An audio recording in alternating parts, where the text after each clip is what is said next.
Hey everybody, so I just got doused in ice water for the ALS Ice Bucket Challenge, but before I post that video, I want to take some quick time to talk about ALS and the Ice Bucket Challenge. Now, I love the Ice Bucket Challenge, I think it's great, but I know it has a lot of naysayers out there, so I want to do some quick background on it and why I think it's great. So first things first, what is ALS? ALS stands for amyotrophic lateral sclerosis. It's a progressive neurodegenerative disease. It attacks nerve cells in the brain and the spinal cord, specifically motor neurons. When these motor neurons die, the brain loses control of movement and muscle ability. Brain is no longer able to initiate and control motor movement in the body. Patients slowly lose all their motor abilities until some become completely paralyzed and eventually they lose their lives. Most commonly, ALS strikes people between the ages of 40 and 70. Most notably, ALS is associated with baseball player Lou Gehrig,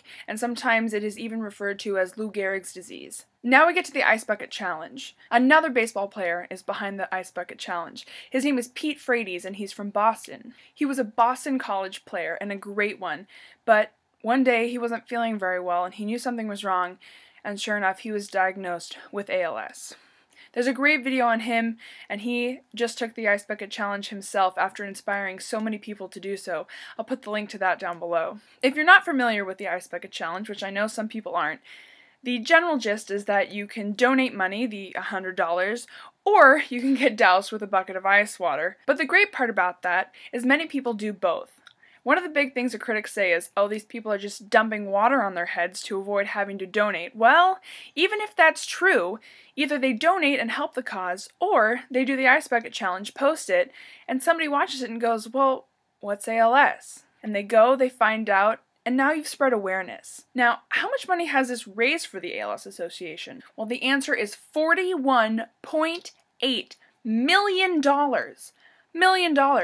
And this is growing. Yesterday, it was only $31.5 million, and on the 19th, it was only $22 million.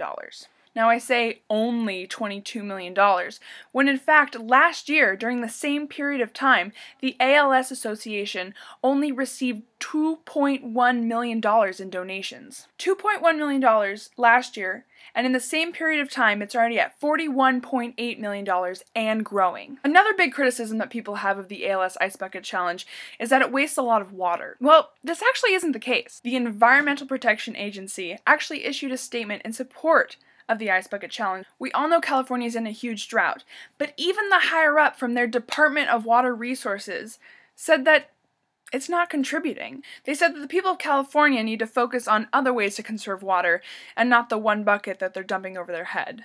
Another city said that their city uses about 1 billion gallons of drinking water a day, which is far more than the 5 million gallons reached by challenge participants in only the 3-week span.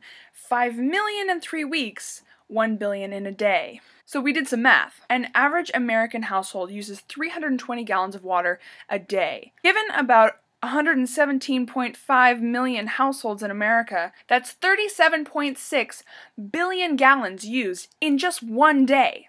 5 million gallons out of that 37.6 is about 0.01%. Other critics say that it's only making money for people who sell ice. Well, you know what? That's great for the ice companies, but it's also made $41.8 billion for the ALS Association. So that, my friends, is why I love the ALS Ice Bucket Challenge, and I was proud to get doused in a bucket of ice water. I'll put the link to the video down below. Thank you guys. Have a wonderful day. To each their own, and be kind to one another.